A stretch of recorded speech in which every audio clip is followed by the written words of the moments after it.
What's going on, guys? It's Jimmy here. Welcome to our daily show where we discuss the fourth stimulus package update, stimulus check update, daily news, everything going on here in our country, in Washington, D.C., money, investing, the stock market, everything you need to know about on a daily basis. If you're new to our YouTube channel, make sure to click the subscribe button down below so you don't miss out on new videos.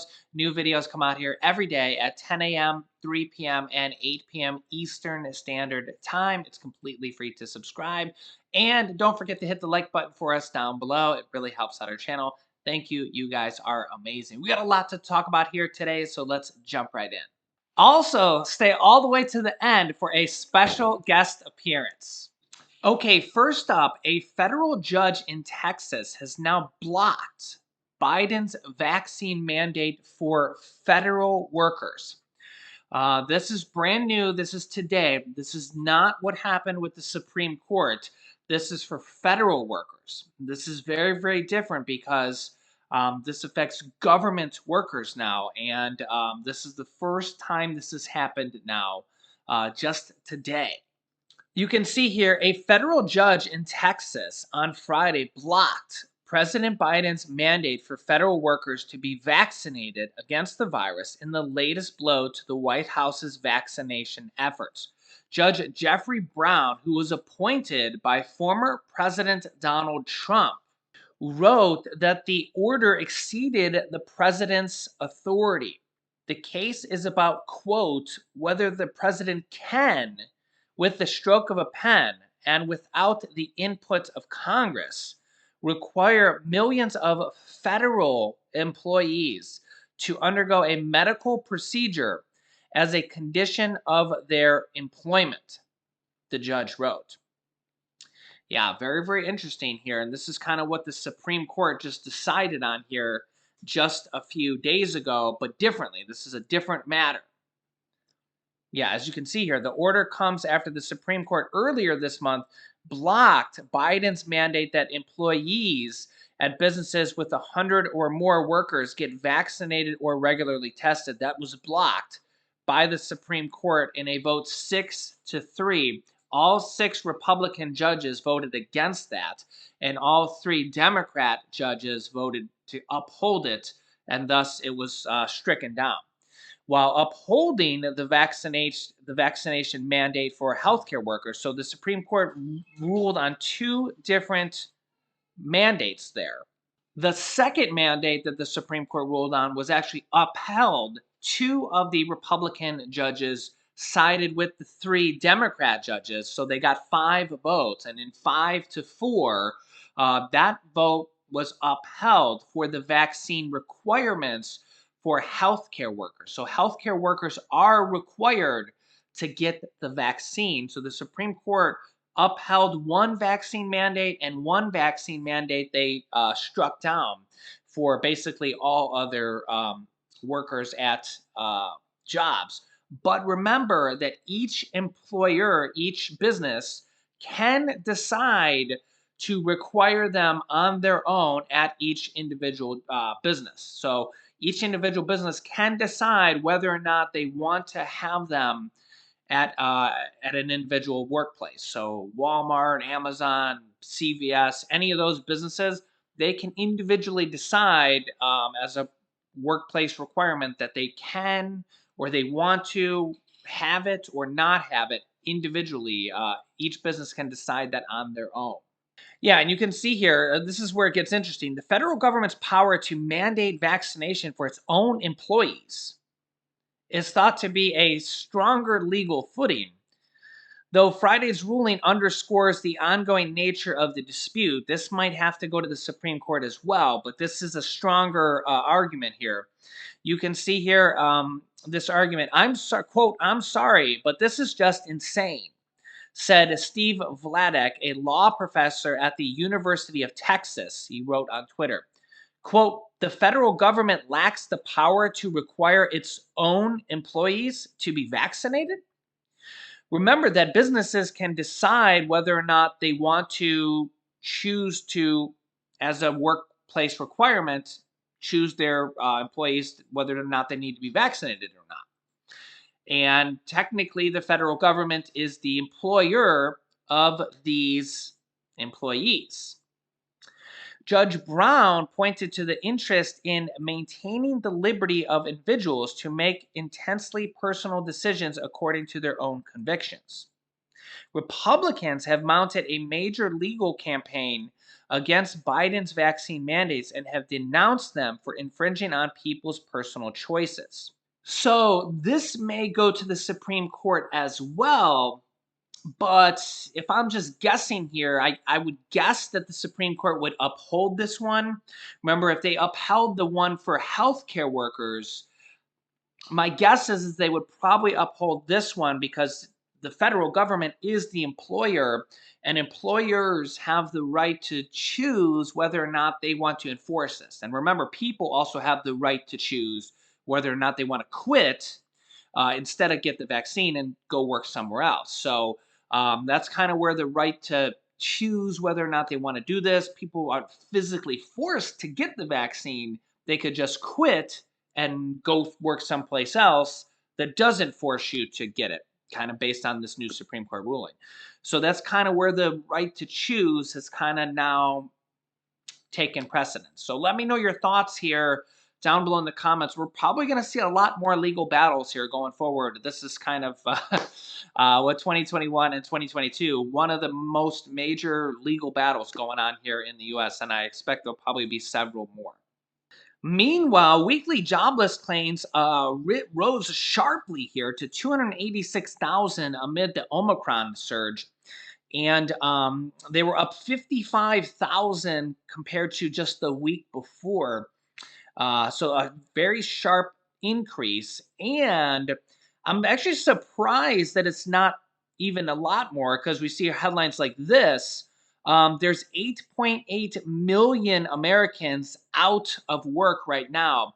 I guess just a lot of Americans are not filing unemployment claims because they're only out for maybe 5 to 10 days. It's not necessarily what most Americans would consider long-term unemployment. So, yeah, but I mean, you can see the headlines here. 8.8 million people are out of work right now because of testing positive for the virus, having to quarantine for 5 to 10 days or more if they're sick. We actually have some sad news here a lot of people, of course, but we have some headline news here. Singer Meatloaf has passed away today. Um, they haven't confirmed from his agent whether or not he passed away from COVID, but you can see here that there were reports that he was seriously ill with the virus just days before his death. So, yeah, our thoughts and prayers go out to his family. And there's also another kind of interesting, some headlines going on around about this that the singer was reportedly anti-vaccine mandate before dying from the virus, apparently. Just reading you guys the headlines here because this is in the news. And he had given an interview here previously that said, quote, "If I die, I die." He apparently said in an interviewer, the interviewer said, "Oh God, we're being controlled by everybody." And Meatloaf responded, "Yeah, I know, but not me. If I die, I die. But I'm not going to be controlled." Again, I'm not choosing side here, but this is what kind of is in the news today. And he did pass away here today. So this is kind of major breaking news here. Our thoughts and prayers go out with him. There's also another big story here that was in the news here recently. Another famous singer, a Czech singer, Hanka Horka, apparently passed away after deliberately catching the virus. Yeah, let me know if you heard about this one. A popular Czech singer who deliberately caught the virus has also died. Hanka Horka, who was not vaccinated, caught the virus from her son and husband, who are vaccinated but still caught it over the holidays.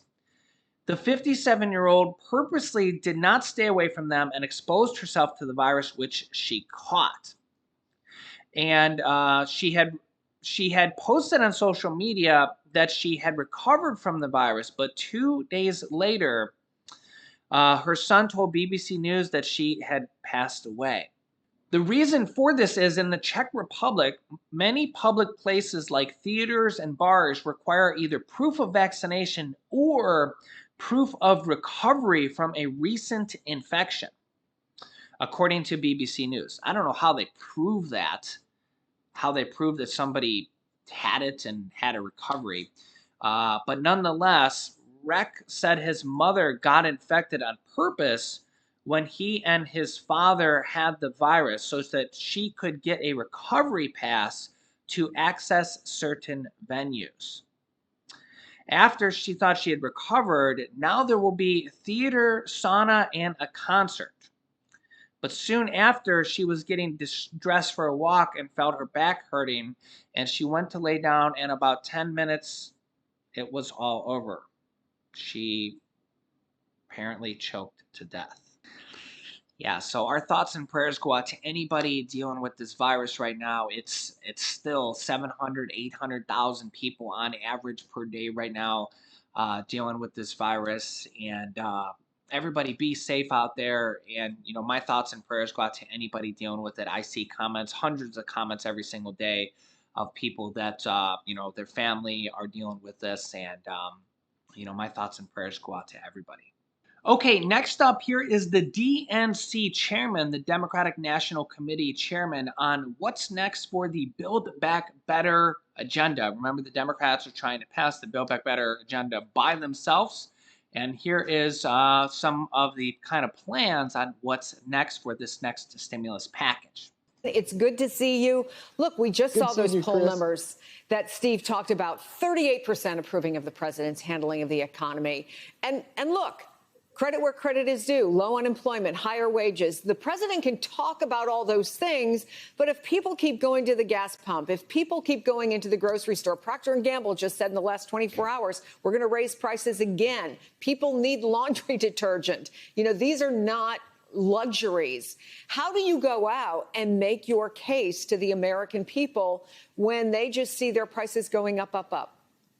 Yeah, two things, Chris. One of the things is the president has really saved this economy. Think about how things would be right now if we did not pass the American Rescue Plan.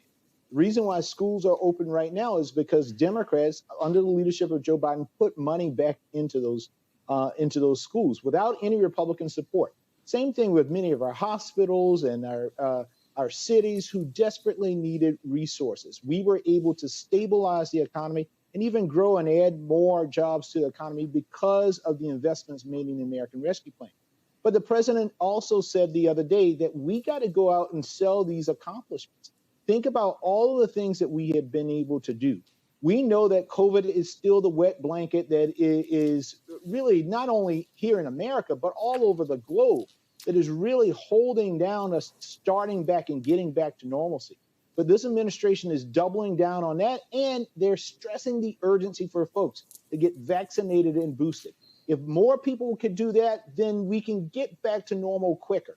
And then we will see all of the things that we enjoy and that feeling that we have that things are. Remember how we were going into the summer. A lot of people thought that we were getting back to normal, but we still had a lot of Americans who were not vaccinated, and we saw the COVID numbers increase. We need to do our part to get this economy back. But is on that track. a message, Mr. Chairman? Is that a message that that resonates with people? I mean, is that going to work? Or do people look and say the buck stops here? Do people look at hospitals and say, well, the American Rescue Plan helped them? Or do they say, I just see hospitals overwhelmed, doctors and nurses leaving the profession in record numbers? I mean, I'm trying to figure out how you make that case looking forward as opposed to looking back. Here's what I've done. Because, human nature is, what have you done for me lately? Yeah. Well, the Democrats are continuing to do things for the American people. That's the components of the Build Back Better agenda are just that. I mean, we know that right now for a lot of people to get back to work, a lot of women to get back to work, they have to tackle the issue of childcare. Well, guess what? In Joe Biden's proposal, he has a provision about childcare, giving families almost $10,000 back a year on their childcare expenses. That's how you make people feel like, things are getting better. So But you on the think other what he side, we talked have a about, which is this approach of putting it in chunks and maybe selling each chunk, for lack of a better word, individually, may work because it's easier to message that than something big and complicated? Well, I think that may have to be the path that we go down, Chris, because sometimes when you look at his big plans, there was a lot in that. And a lot of people it was so big that so many people don't understand the great things that were in there to benefit them and their families and their community. And so we need to break it up, make the Republicans who don't have an agenda. Remember, Chris, this is a party that we are fighting back against who didn't pass a platform in 2020. McConnell and McCarthy have already said they don't have a policy platform for 2022. So they don't stand for anything. They don't believe in anything other than fear, fraud, and fascism. And so we need to put on the floor every single day a vote on these big provisions that will help and impact the American people and relieve some of the pressure and the tensions that they have dealing with the impact of COVID. Yeah, so inflation is at a 40-year high right now. President Biden's approval rating is at an all-time low. Similarly, former President Donald Trump's approval rating was actually around the same, actually a few percentage points, a little bit lower at this point. As you can kind of see here in this graph, about a week ago, at this point, in 1 year in, former President Donald Trump's approval rating was 39%. And Biden's approval rating was 42%. So kind of close there. Neither of them having a very, very good approval rating at this point. And you can see here Clinton's approval rating at the 1 year mark was 56%. And George W. Bush's approval rating went from 52% way up to 80%, shot up tremendously after 9/11. You could see that huge spike here. And Obama's approval rating was 48%, with kind of a slide here. Both Biden starts at 53%, and then Trump's started at 45 to 48%. And kind of slid as well. It was actually as low as 37% at one point. So Biden at 42%, Trump at 39% at the 1 year point in their presidencies. Bye bye, everybody. Hi, what are you doing? I'm doing good. Are you the little baby? Yeah. Yeah, have you been a good boy? Yeah. Ah. And better. Yeah, how good have you been? Better. How about we say we tickle you? We tickle you. We tickle you. But we say refrigerator. Huh? Refrigerator. The refrigerator? Yeah. What does that have to do with anything? We'll see you in the next video. And say bye-bye. We love you. Bye-bye. We love you.